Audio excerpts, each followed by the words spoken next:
大家好，我是话贼多的小聚聚。本期给大家讲述的是沙滩上出现怪物专门吃掉美女的故事。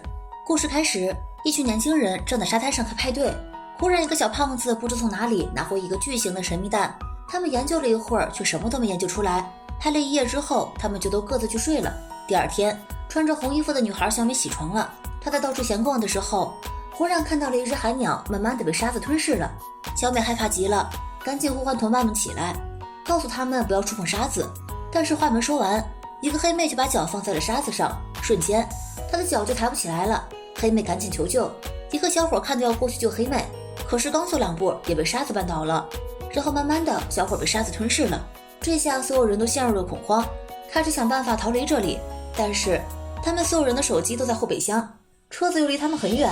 忽然小美发现昨晚的那个蛋裂开了，怪物应该就是从蛋里跑出去的。小美为了证明这件事儿，向沙滩上扔了一个热狗，果然热狗被吞噬了。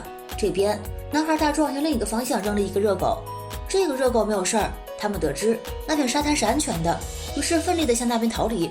一个小伙决定借助冲浪板过去，可是就在快到的时候，小伙脚一滑趴在了冲浪板上，怪物从沙子里冒出来，划破了小伙的肚子。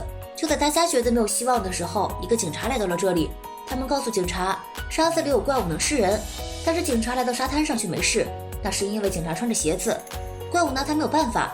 于是警察以为他们在恶搞教走，忽然警察不小心将钥匙掉在了沙滩上，就在警察用手去捡的时候，怪物把它吸住了，然后警察慢慢的被吃掉了。大壮决定吸取经验，把双脚用毛巾裹住走出沙滩，但是大壮在接同伴扔过来的毛巾时，栏杆突然断裂，大壮掉到了沙滩上。就这样大壮也被沙子吃掉了。最后黑妹用毛巾裹住双脚，平安逃到了警车上。